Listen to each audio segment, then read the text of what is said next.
سڵاو بەڕێزان، ئەمڕۆ باسی بابەتێکی یەکجار گرنگ دەکەین بەڕاستی، ئەویش دروستبوونی گرەی قۆڵۆن و گەدا، بە تایبەتی گرەی قۆڵۆن.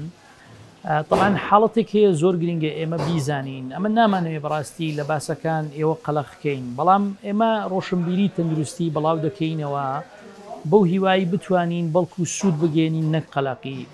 مانای ئەوە نییە ئەو باسی کە دەیکەین خوانە خواست هەر کەسێک گوێی لێبێ خۆی قەڵەق بکا و بڵێ گرێم هەیە.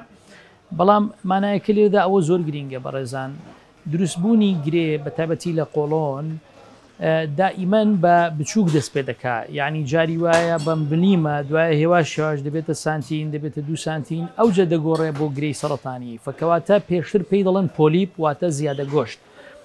بۆیە ئێمە ئامۆژگاری ئێوەی بەڕێز دەکەین هەبوونی با بڵێین نازور، ئەگەر ئەو زیادە گۆشتە هەبێ ئێمە دەتوانین بە ئاسانی لی بکەینەوە بە نازور. بۆیە هەندێک جار داوای نازور ئەەکەین، نەقەلق بن نەمشەوەش بن، نازور ئاسانە، ئێستا بەنج هەیە، زەحمەتی تێدا نییە، فژانی نییە. ئەو زیادە گۆشتانە بە ماوەی دقەیەک 2 دقە 3 دقە لێ دەکرێتەوە، خوانە خواستە ئەگەر نەزاندرێ دەبێ بە گرەیەک هەموو ژیانت داگیر دەکا و زەحمەتی بۆ خۆت و خانەوادەکە دروست دەکا. لەبەر ئەوە ئێستا زانستی نوێ لە ساڵی پار دەڵێ ئەگەر هەر کەسێک تەمەنی گەیشتە 45 ساڵ ئەگەر هیچ کێشەی نەبێ، ئەوە پێ دەڵێن سکرینینگ، واتە کەشف المبەکر، واتە پشکنینی پێشوەختەی نازوری قۆڵۆن دەبێ ئەنجام بدا. ئەگەر هیچ کێشەی نەبێ لە 45 چەند ساڵت 50 بوو، بەس چونکە بینیان گرەی باڵێن سەرەتانی لە قۆڵۆن زیادە لە گەنجەکان ئێستا زۆر بووە، بۆیە داوای ئێستا 45 ساڵ دەکەن. فلەبەر ئەوە ئەگەر باسی زانست بکەین ئێمە تەشجیعی هەموو کەسێک دەکەین، ئەگەر لە 45 بۆ 50 ساڵ تەمەنیەتی نازوورێکی ئاسایی قۆڵۆن ئەنجام بدا، لەبەر ئەوەی ئەو گریانە و باسم کرد گرەی قۆڵۆن زۆر ئاسانی دەتوانی پێشی لێ بگری بە ماوەی دقەیەکی کەم و دەچێتەوە سەرکاری خۆی و زۆر ئاسانە.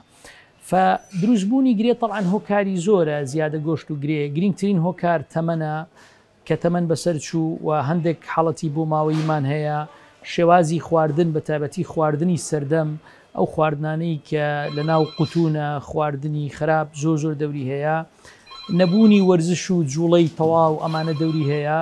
بۆیە دەبێ ئێمە زۆر زۆر وریابین لەو بابەتە، بە تایبەتی ڕۆشنبیری وەکو باسم کرد، من نامەوێت قەلق بن، بەڵام بە تایبەتی ئەگەر کەسێک خوێنی بینی لە پیسایی یان ئەگەر کەسێک وەزنی دابەزی یان قەبزیەکی هەبوو قەبزەکەی هێواش هێواش خراپ دەبێ، یان خوێنکەمیەکی هەبوو بە تایبەتی لە پیاوان خوێنکەمی، گرنگە گرنگجی پێ بدەین و ئەو نازوورە ئەنجام بدەین، واتە هەناوبینی بە تایبەتی لە ڕێگای قۆڵۆن.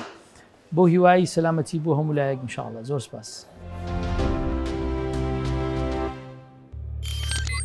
میهرەبانی، دڵسۆزی و لێزانی.